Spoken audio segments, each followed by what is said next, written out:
Hi, everyone. Welcome. I'm Lydia Bennett, CCIM and a CPM, and I'm a senior instructor and president of Commercial Real Estate West Coast on the West Coast, of course, an investment brokerage, advisory, and consulting firm. And on behalf of CCIM, I'd like to welcome you to today's webinar, part of the CCIM 2021 Global Conference. This webinar is Rethinking the New CRE Landscape, and we have an awesome, amazing panel for you today with just a brain trust of commercial real estate.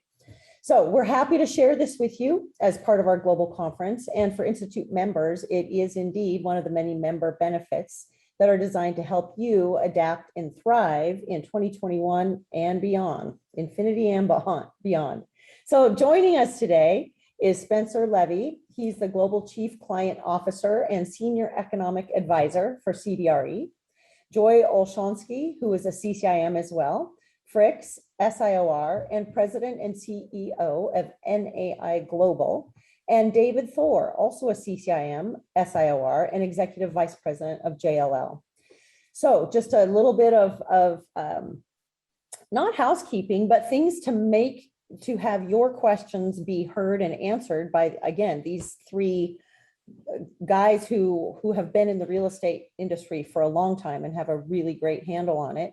So please feel free to ask questions using the Q&A tab, and we'll be answering as many of those as we can, either during the discussion or at the end of the discussion. And your questions will help amplify and bring more depth to the topics that we're talking about. So please ask those questions. If you're experiencing any technical difficulties, please use the chat feature to ask for help with that. We are recording this presentation, so it will be available to you later, and it will be emailed to you. So thank you for joining us today, our audience, and then also our panelists. So what I'd like to do is take about a minute or so for each of them to introduce themselves and just tell a little bit about who they are and what they do. So Jay, can I ask you to start?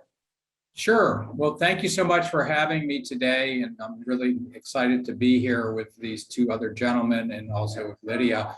I'm Jay Olshonsky. I am the president and CEO of NAI Global.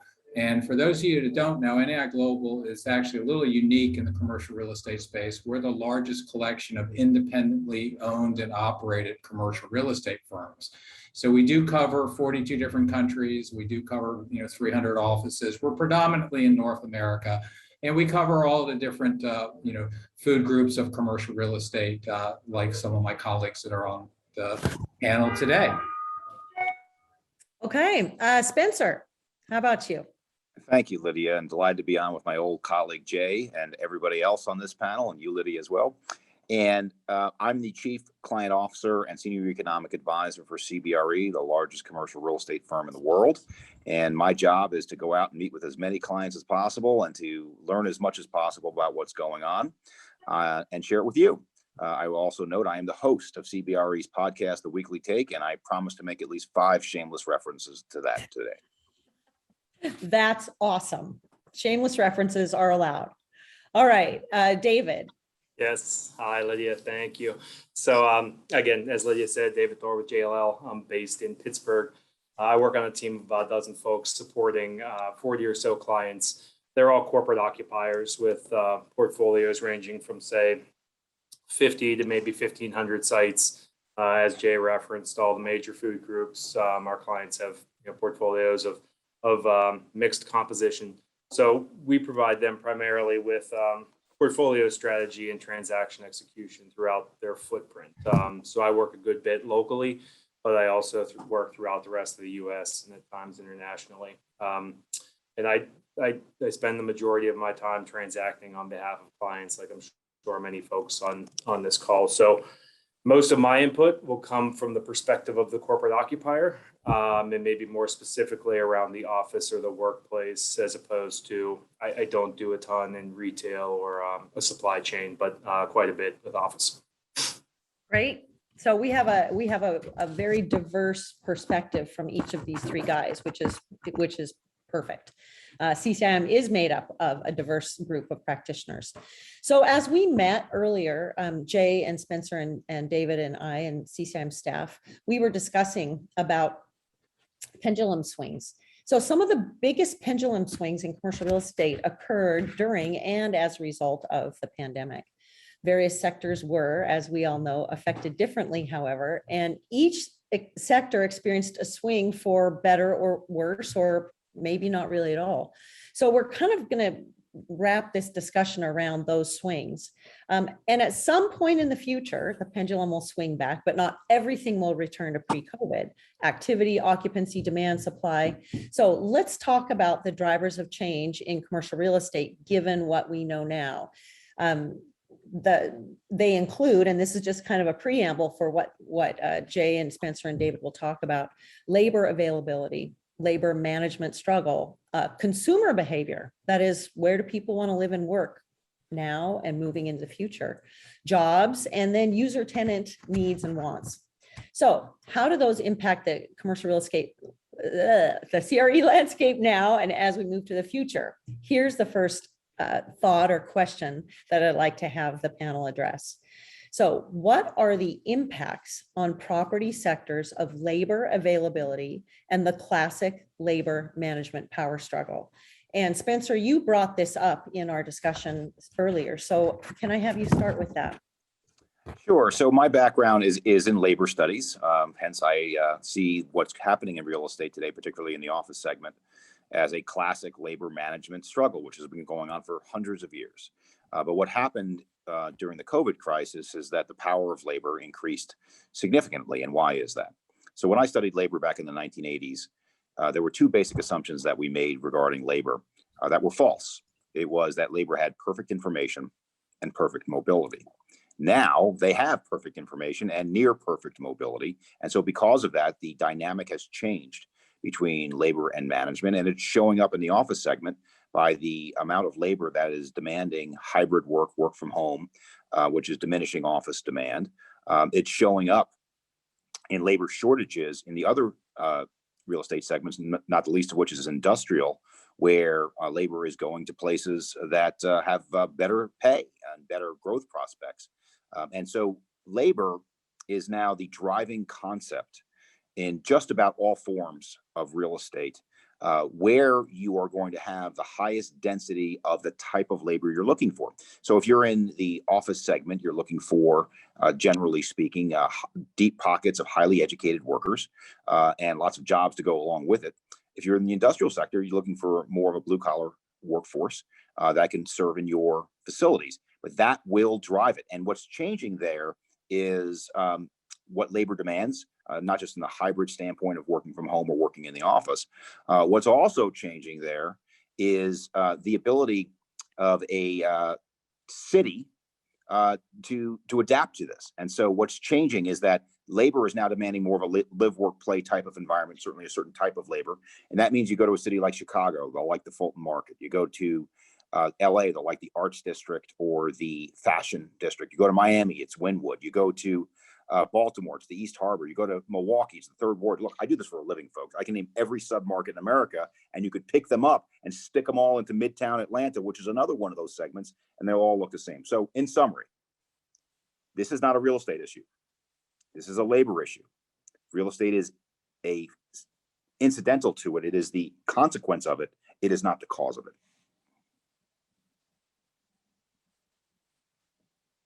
Well, you're on mute. Yeah, there we go. There you go. With that, I was following directions and muted myself. With that, David, you are doing a lot of corporate site selection. How has the labor management issue that Spencer outlined really well, how has that impacted the site selection process for your clients? Yeah, sure. So I'm not quite as qualified to speak about the classic labor power struggle as Spencer is, but at least not from a technical perspective anyhow. But, I think in the end, we're going to find that what employers want is not all that different from what employees want. We hear themes of employers don't want to spend any more on real estate than they need to ensure that their that their businesses are highly productive and profitable. And on the other hand, employees, while they want a certain amount of flexibility, they want a physical workplace where they can come together and collaborate and ideate and be part of a strong corporate culture. So with that in mind, we think that we were talking the other day, and Spencer used the phrase that we think the future looks a lot like the past, and I think we tend to agree with that. That's what we're hearing with our clients, but there will be nuanced changes to how the workplace is used and the amount of flexibility that is granted or tolerated by employers. So from our perspective, day in and day out, our searches don't look that different than they did in the past. I mean, we are still primarily focused on urban markets. In some cases, we're working suburban, but those suburban searches are not a product of the COVID environment or the pandemic environment. If we're in the suburbs, we were in the suburbs before. That's where that organization is based. That's what their ethos is. They're not an urban dweller. So we're just not seeing, a drive from urban to suburban. Great, thank you. So Jay, you oversee a collection of owned offices in urban and suburban, and I would assume rural areas or rural type areas. So have you had feedback? Tell us about your thoughts with this issue.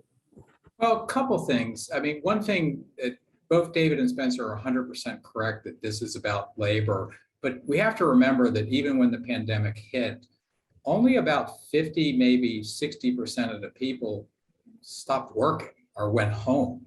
So this is really related. If you worked at McDonald's and it was open, you had to go to work. If you worked at the warehouse, you had to go to work. If you were a sanitation guy, you went to work. So, and this is also a technology issue in a little bit. I mean, what we're doing today really couldn't be done 10 years ago, where you could have, I am in my office today, but I could be sitting in my bedroom. I could be sitting in my, like Spencer is in a hotel. I could be sitting anywhere else. So in a certain regard, it's a big confluence of different events that have happened. And certainly we saw a lot of people, that had effects on real estate, by, them, the labor aspect of them not going to work, but it's mainly in the office sector that really is hit hard. And that's something to think of. And there's no question that will just be a pendulum swing. It will come back. It's just a question of, as Spencer said, there's some areas that are already coming back and they're back. And, and they've also taken advantage of the aspects of, the live, work, play. And keep in mind, the live, work, play concept's been around a long time, but now it's getting perfected. And there's no question from what we see, it's not just in the US. I mean, it's everywhere. I mean, you can make the same correlations in London. You can make the same correlations in, Australia, New Zealand, or, that we're having here.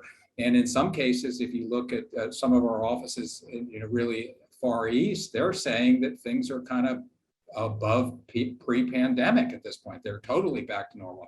So it's definitely labor, but I think technology has allowed, and I'd say the advancement of technology has allowed, you didn't have a choice to work at home because there was no Zoom 15 years ago. So, in a certain regard, it's technology has made it a whole lot easier.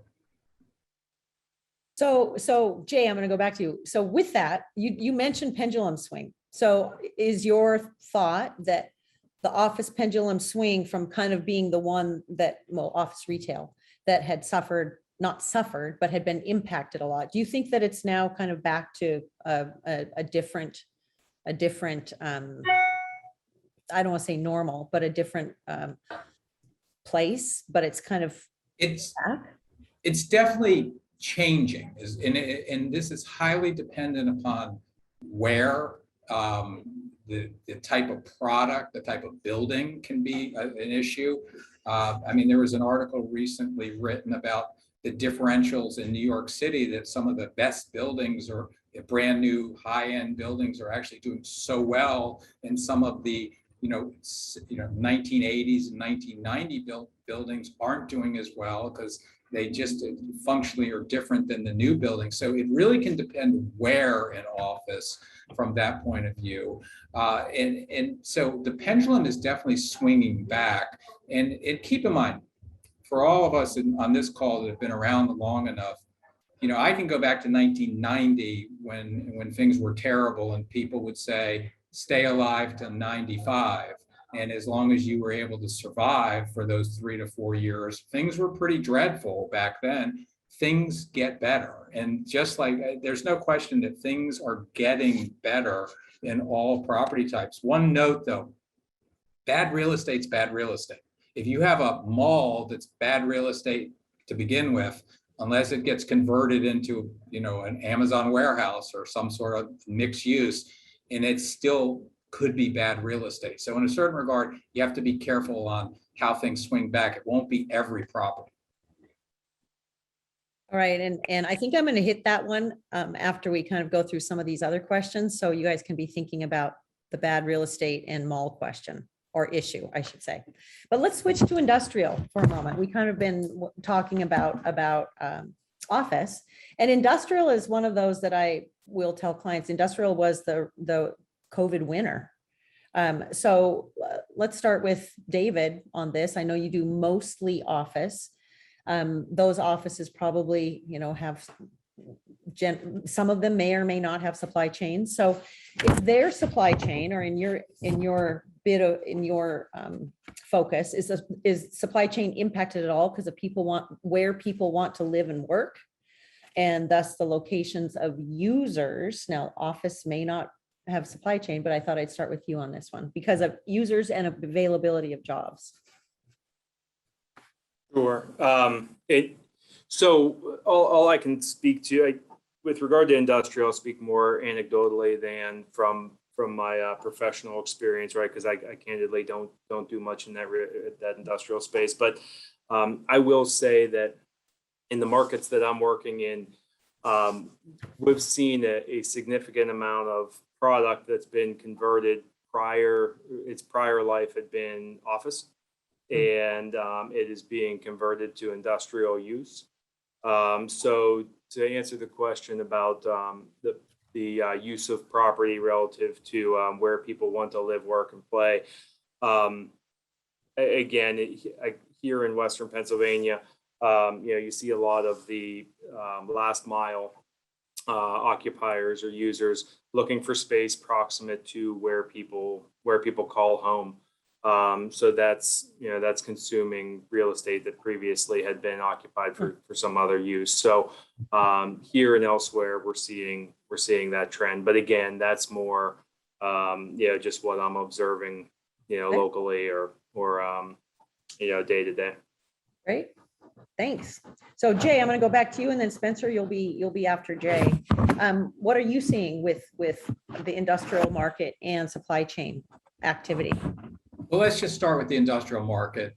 Certainly it is the product type. I think it was the head of Prologis that said yesterday, industrial is fully leased, and that kind of sums it up. Essentially, you're seeing record prices for buildings on rent. You're seeing record prices on industrial sales. And this, again, is not, limited to one area to another. It seems to be in all areas. I actually heard something this morning that I hadn't heard before, and maybe Spencer will be able to confirm this or not. I heard that some of the big users like Amazon and Walmart are actually thinking of buying cargo ships. Now, I don't know if I heard it in passing, but in essentially smaller cargo ships to try to work on their own ways of alleviating the supply chain. So I don't know if that's 100% correct. The guy I heard it from is a pretty good industrial guy, so I would believe it.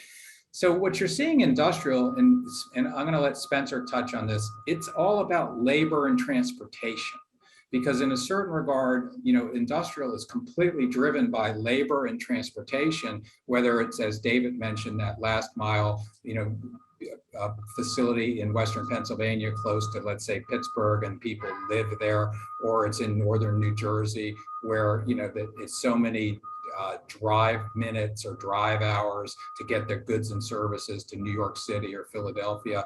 But I would like to pass some of the labor and transportation to really Spencer, who's I think a little bit more expert than me on that. And maybe he can confirm whether I'm right or wrong on the boats, you know. Spencer, this is why I saved you for last, because I know that this is one of your areas of expertise. Sure. So first on the boats thing would not surprise me at all because I just did, here comes first shameless plug for the Weekly Take, an episode of the Weekly Take on data centers, which dropped this morning. And we're seeing people in the data center sector, not only are they putting their data centers on the water, they're putting them underwater. And why are they putting them underwater? Because of the cooling nature of cold water that allows data centers to use less energy. So wouldn't surprise me at all, Jay, about floating warehouses. But here's the story. The predominant theory on industrial is that it will stay strong for years to come because of continuing e-commerce penetration and because of changing supply chains. And one of the reasons why supply chains are going to change is because post-COVID, there are many, including a leading demographer named Parag Khanna, believe that we're going to a more regional world rather than a more global world, or at a minimum, a +1 world where some people believe that they're going to change the supply chains to include China plus the VIP countries, Vietnam, Indonesia, Philippines. I counter that it's going to go to the Big Mac, Mexico, America, and China, Mexico, America, and Canada, because of our population and other factors. But there is a counterpoint out there. So on other shows I've done on the Weekly Take, we've taken people who have had the counter position on industrial, that trees don't go to the sky and internet penetration doesn't go forever. And where that shows up is not in the best industrial. The best industrial right now, a lot of it is trading at sub 3% cap rates. What's happening though with those assets is we're seeing growth rates in some cases 30% or more. And that is a comment that I heard yesterday from my head of industrial sales. And so long story short is that the reason where you could see a froth in the industrial market isn't in the Amazons or the Walmarts or those types of users in big box. It is when people are paying those kind of prices for second tier industrial, which has no alternative use, number one. And number two, if we have misjudged the level of internet penetration. And on that front, I will say that I would not be surprised at all if internet penetration actually drops in 21 versus 20, because we saw so much of an acceleration trend then. The question then is, what is the new normal? Where does it stabilize? So with the lack of supply of available industrial, and Spencer, this is just kind of a follow-up, or for any of you guys, what do you see happening? One of the transportation linkages is rail. Do you see any more rail being built anywhere to help with supply chain stuff? Well, the interesting part about rail, first of all, what's going to happen with supply is you're going to see more multi-story. All right. You've already seen that in Delaware. You've seen it in Seattle. You've seen it in Brooklyn. So they're going to overcome the lack of supply by going vertical. The challenge of going vertical is that 18-wheelers are very difficult to have turnaround radiuses and requires a lot more infrastructure to build it. You need higher rent. Okay. But that's what's going to happen. More multi-story, which is very common in Asia and Europe already. The rail story is very interesting. And it's gotten more interesting recently. And why? Because the self-driving car thing hasn't developed in the way that the self-driving car advocates imagine. If you go back a few years in Lyft and Uber and all of those folks, oh, by 2021, we're going to have self-driving cars. Nope. They may not be here for a decade. And what does that mean? It means that you need another mode of transportation that doesn't require as much labor. Rail. And you're going to see some rail take up the slack because of the disappointment of the self-driving vehicle. If they can solve the self-driving vehicle thing, sooner rather than later, you'll see less rail. If they can't, you'll see more. One thing that we've seen a couple of times is some industrial users are taking a lot more space than they ever wanted to take, from the point of view of they know that they can either sublet it or to hold it. So in a certain regard, I've heard of a couple of deals in Dallas recently where someone needed 300,000 feet, but they took $1 million because the risk of getting rid of that space is not what it used to be, and they rather control their destiny. So in a certain regard, they're warehousing space for themselves by doing that too. Yeah, and Lydia, I might add, this is more office related, but it has a supply chain tie-in, and that is, to Jay's point, we've seen a number of office occupiers that have taken more office space than they needed, primarily because it was sitting there and ready to go, at times fully equipped with FF&E and AV. And that's important because just the timelines associated with building out and equipping office spaces right now are so disrupted. They're all over the place. You really can't rely upon that you're going to get the labor or the building materials or the FF&E that you need in time to take occupancy. So we just had a situation with a client, looking for 50,000 square feet in New York, ended up taking 80 because it was there, it was available, and it was a sure thing. So again, it's more office related, but it's directly attributable to the supply chain issues that we're all experiencing. Wow. Okay. All right. So this is a question that came in. Are you concerned about inflation, and what are you doing to hedge your bets in the face of inflation? Relatedly, are you concerned about the national, how it affects the value of US dollar, maybe international? Inflation, let's just talk about inflation and the specter of inflation, of course, as supply of things gets less and less, then the prices go up. And that's the same with real estate. So, and then interest rates, everything else. So let's see. Have I started with Spencer yet? Spencer, go ahead. Sure. So I'll give you my house view, and then I will give you the counter view. Okay. Our house view is that we believe inflation, notwithstanding the fact that it is spiking in the short term with respect to labor, materials, and energy, we believe it will end and get back to more normalized rates by the end of 2022. And that's going to mean that interest rates are not going to spike. So we see the 10-year Treasury ending up around 1.8% this year, around 2.2% next year, and then staying there indefinitely. And why? Because notwithstanding the fact that every Milton Friedman fan on this call believes that the money supply is the only thing that matters, and the money supply got enormous during the COVID crisis, there are some countervailing forces that have changed things. And those countervailing forces are led by an aging demographic, not just here in the United States, but in Japan and China and Europe, which puts downward pressure on inflation. And the other thing is the tenor of central banks. And so what happened by putting all this money into the economy is that it kept a lot of bad businesses alive that probably shouldn't stay alive. Now, I'm not looking for people to lose their jobs. I'm not looking for, anything like that. But what I am looking is for a dynamic economy. And what the pumping of so much money into the economy did by pumping up these companies that shouldn't be here, we are going to lose our economic dynamism starting around 2023, 24, where we are going to revert to old growth rates of around 1.8%. And so when you get there, the long story short means temporary inflation, long-term low inflation, and in fact, deflation will be the greater risk factor starting in 23, 24 than inflation. But in the short term, it is going to materially impact development costs in our industry. It's going to impact the cost of labor. It's going to impact the cost of materials, and it will stop some shovels going into the ground today. Okay.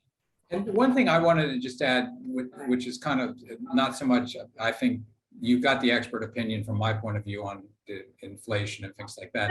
But, we're also hearing lots of stories that steel for buildings, in particular industrial buildings, is taking an enormous amount of time. And I'm hearing that's starting to affect even, development, build to suit, and or spec development for industrial, where you logically would think now's the time to build it. And that also ties into, what Spencer was talking about with the price of the steel price, and David was talking about the price of goods and services too. David, you mentioned the cost of your office build out. What do you think about inflation relative to what your clients are doing? Yeah, I think it varies by market, but we have a deep project management team here at JLL, and so they're involved with every project, on behalf of our clients, every project of scale, anyhow. And so, whether you're working in Western PA or in the Southeast or Southwest or back Northwest, the economics vary greatly, but the trend that we're seeing is that in the near term, in the next 1 to 3 years, that the cost of construction is going to be elevated. And so, some clients are making decisions to build that office, to build that space now in 2021 versus an environment that will likely be more expensive 2 years out. I think there's some prediction that they'll level off after 23, 24. But we're in a window right now where it may be less costly to build today than it is in the near term. The future beyond 24, say 25 is unknown, but we're in contact with our project and development management folks, throughout those markets. So again, it varies by region significantly, but it's definitely part of the conversation. Mm-hmm. Okay, let's change. We've talked about office. We've talked a little bit about industrial. Let's talk about, I think Jay coined the term, but this is not specific to retail, but bad real estate and what's happening with all those regional malls. And this is a surprise question. I didn't preface this on our pre-talk. So what about those regional malls? David, your mic is open. You might as well start. Yeah, I mean, we're seeing situations of creative reuse, right? A group that we're familiar with, I'll give it an example. You may have heard of Epic Games. They're the maker of Fortnite, the game I've never played, but I understand it's wildly successful and popular. But in any event, they were in search for more office space in the Raleigh market for some time. And they ultimately decided maybe it was during the pandemic, 12 to 18 months ago or so, they bought a failed mall or a mall that had become functionally obsolete for retail use and repurposing it for their corporate headquarters. So, that just one example here in Western Pennsylvania, Amazon just announced that they acquired a mall just outside of Pittsburgh within the last week, and they're going to repurpose it for their last mile distribution here. So, what was bad real estate, what was considered bad real estate a year and a half ago, with the changing landscape, it may not be, might not be considered bad real estate as we try to solve some of the, the supply chain issues that we're all faced with. Spencer or Jay, do you have any thoughts on? Jay, you want to go first? I'm happy to go. It's up to you. Go ahead. Okay, so the story with second tier malls and second tier cities is not a real estate story. Once again, it is a demographic story. Once you lose population, you're going to have bad real estate, to use Jay's term. But there are many instances where some of these markets do have demographics to support other types of real estate. The one that people mention the most often is the industrial, or what I would call four-waller retailers like a Lowe's or Home Depot or Best Buy. But what we're really lacking in America today, and here comes my 30 seconds of soapbox, is housing. And so what we're hoping for, and I don't know that this is going to be reality, is more multifamily and then single family rental housing in these suburban locations.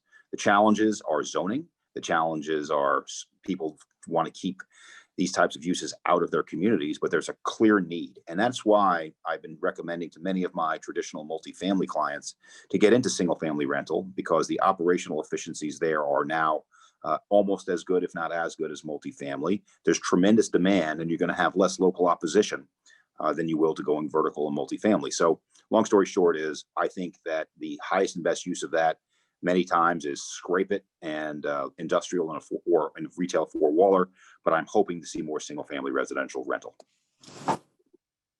I absolutely agree with that. We've recently been working with an investor in single-family residential that it kind of reminds me of the good old days, that they want to be the equity and potentially the lender to the land developer and the house and the housing builder that's going to build these single family residentials, so they end up with the product at the back end, because it's too hard for them to compete buying multifamily assets right now.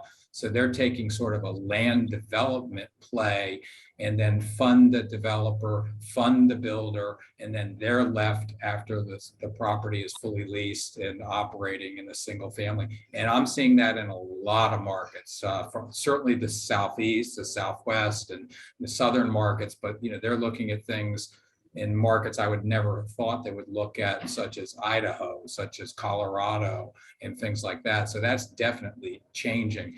I remember an old colleague of mine on the what we're calling the malls, and said is that a lot of the retailers kind of screwed that up, because they that you think of the malls, they always had the wrong products and the department stores had the wrong products in the wrong spot. And then when things shifted to online ordering, and I didn't know this, but she used to always say that the number one thing that people were ordering was children's and women's clothing.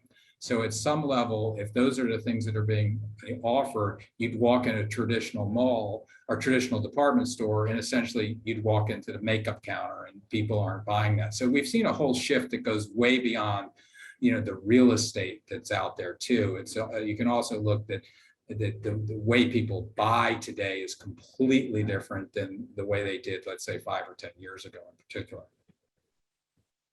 So I want to touch on the Spencer just a little bit. Let's bring a couple of the issues we've been discussing: inflation, cost of construction, four walls. Isn't that what you called it? Four walls. Four wallers. Yes. Four waller investment, and then rental rates.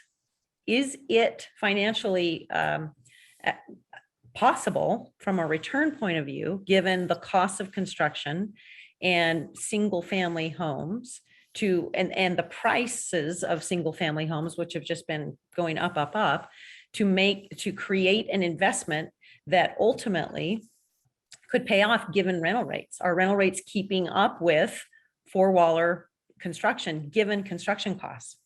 And okay, so we have two things here. One is the four waller, and the second is single family residential rental. Okay. The thing about four wallers, what's beautiful about them from a capital market standpoint, is that you have a very clean way to finance it. You can finance it separately than the rest of the shopping center, if it is within one, typically not. But and number two, it's industrial in the back, it's retail in the front, and they can have a service offering like Best Buy. And so that's why those work. From a cost standpoint, what you're really talking is return on investment for that type of use versus, say, any other use. And it depends upon your cost and time horizon of your capital. If you are a net lease investor, you typically have a long time horizon. And so your ability to get, say, a yield to cost of, say, 5% on going in construction rates for one of those big users isn't so bad. But if you are a core plus investor, you can't get those kind of returns. You can't accept those kind of returns. That's why you look at single family rental. And there, the yields on the best multifamily now is in the low 3s, and sometimes we are beginning to crack the 2 handle. But you could still get a yield to cost in the single family rental space that's higher than the yield you can get on a multifamily deal of comparable size. So does it make sense from a return on investment standpoint to do one or the other? It depends upon your cost of capital. But what I will say is that at the moment, there's a real question mark that the developers need to make. Am I better off putting the shovel in the ground today? Or am I better off putting the shovel in the ground in 2 years once this inflation thing passes, according to Mr. Levy, who's saying it right here.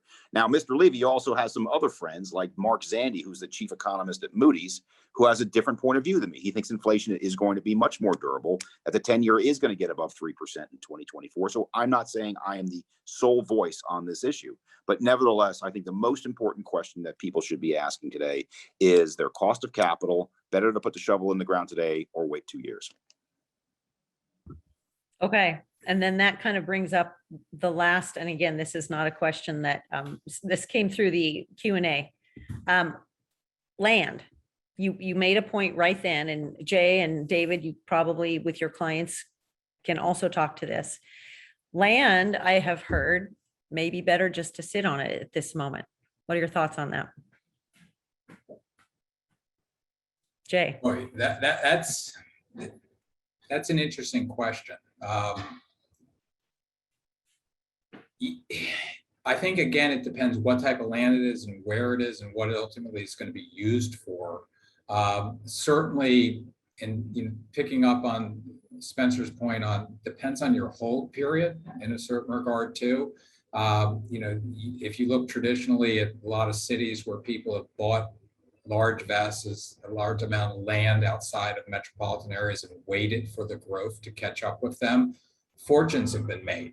I think of the Baltimore, Washington area where Spencer and I are I'm originally from, and he's still down there. I can think of some very large scale families that had an infinite time period to wait, or forever time period to wait, that they were buying 600 and 1,000-acre tracts in logical places 20, 30 years ago. And then all of a sudden airports exploded and data lines exploded and fiber lines exploded.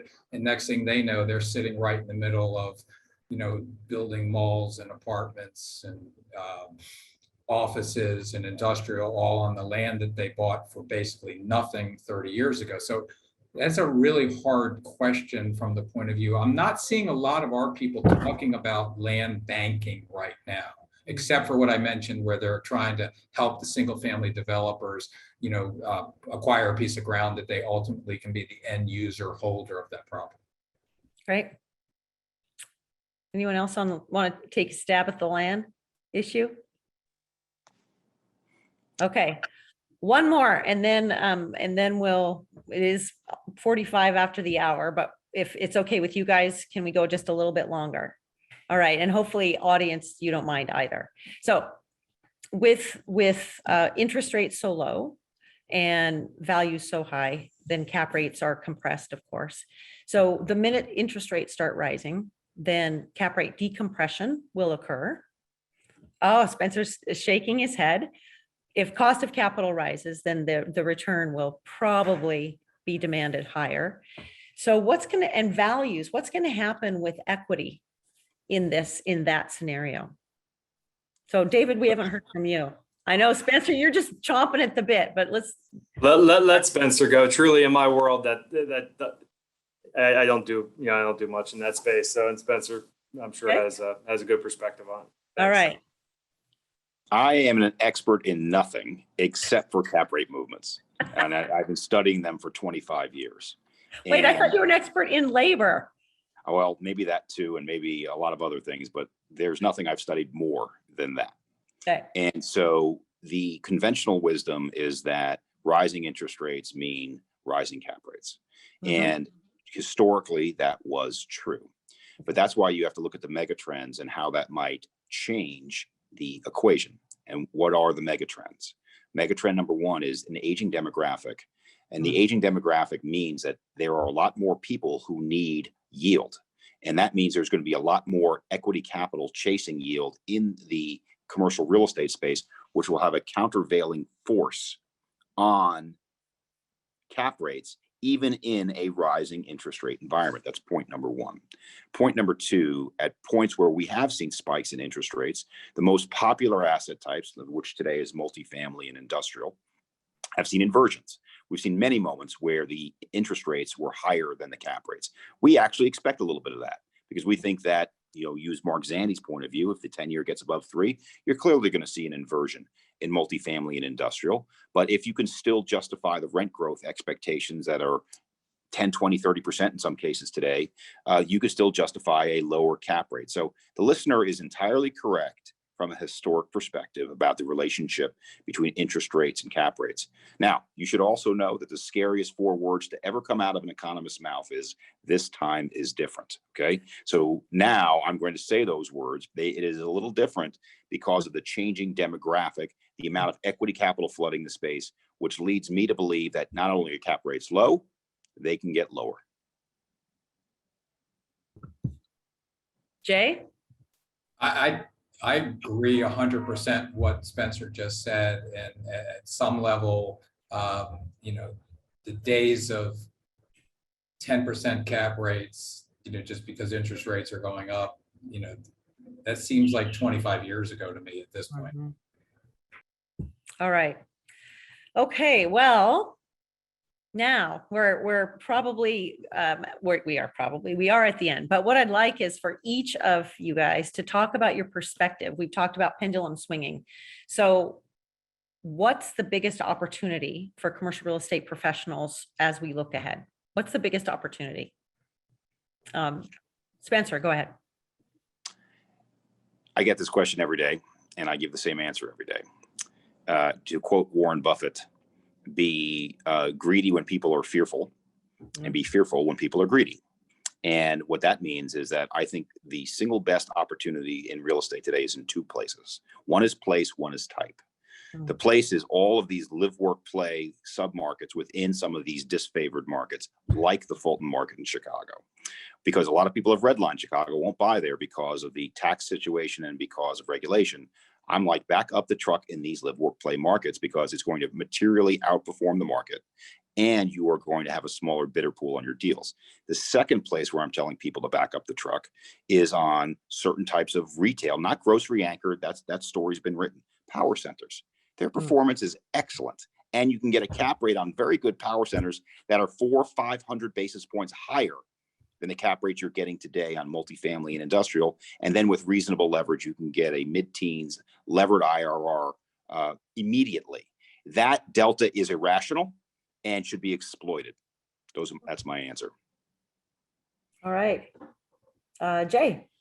Well, let's break it down to, I'm going to talk to the service providers or the brokers out there first. And because I think Spencer kind of summed it up a little bit from the owners and investors point of view. We're seeing probably coming out of the pandemic, the most activity in commercial real estate we've seen in a long time. And, you know, when we think about that, when you're going to also have office that should be swinging back due to the labor demands, and David will touch on the corporations that are going to need space and things like that. It's a wonderful time to be a broker, and it's a wonderful time because keep in mind, you know, we've been around through up markets, down markets, and as I like to say, the only market I really don't like as a broker is a flat market. And we're not in a flat market right now. There's lots of activity. You know, I would also say specialization is going to come into play in the brokerage area. You know, I don't pretend to be an industrial broker, and I don't pretend to be a corporate services broker like David. And I certainly don't pretend to be, you know, someone that can speak from an economic background like Spencer with the research he's done. So stay in your lane, do the things that you can do well. And really, you know, it's now time to work hard and work harder. Keep in mind, the 80-20 rule always applies, but it might even be 90-10 right now, that 10% of the brokers are controlling 90% of the activity. David. Thanks. Yeah.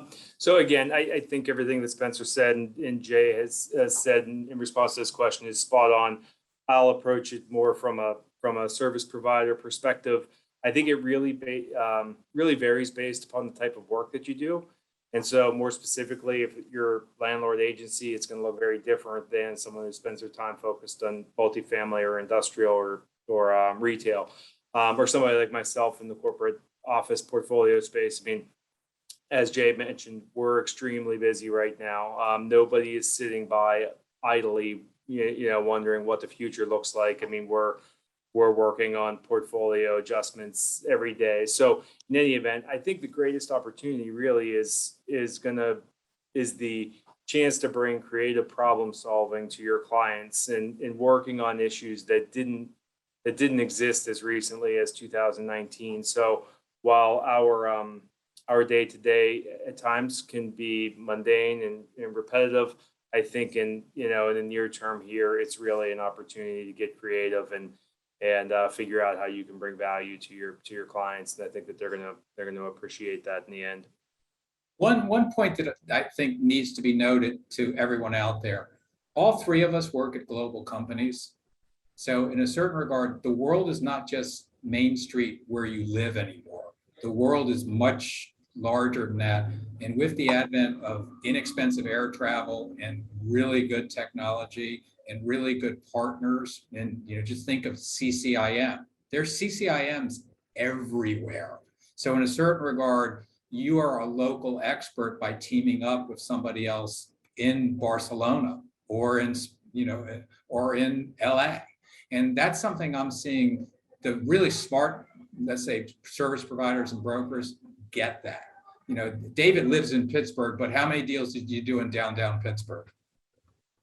One, Right. one recent deal, but no, you're spot on, Jay. I mean, I work with a local partner everywhere, our clients are. And so I'm really, in many cases, the quarterback on behalf of the clients that I'm working on, but I have a local partner that's an expert that has the relationships, the market knowledge, that is the local expert. So the relationships mean everything to me, through CCIM, the people that I meet, and the people that I can pass business off to and know that it's going to be handled, with care and appropriately, no matter if it's a 2,000 square foot requirement or a 200,000 square foot requirement. It's that means a lot to me. I've actually been one of not but a JLL partner 2 different times, from Boston, some of your Boston colleagues and New York colleagues. So Yeah. it does work. So just to kind of summarize, I just want to say, first of all, working hard, even at any time of the market, is always the right time or the right thing to do. Partnering, and there are always trades to be made in a declining and an improving market. There's always trades to be made. So any other questions that our audience has, and get them typed in fast, because otherwise we have 5 minutes, and I'm sure everyone blocked out an hour. But I really want to thank all of our panelists. If a question comes in, I'll go ahead and ask it. But I want to thank all of you, Jay, Spencer, and David.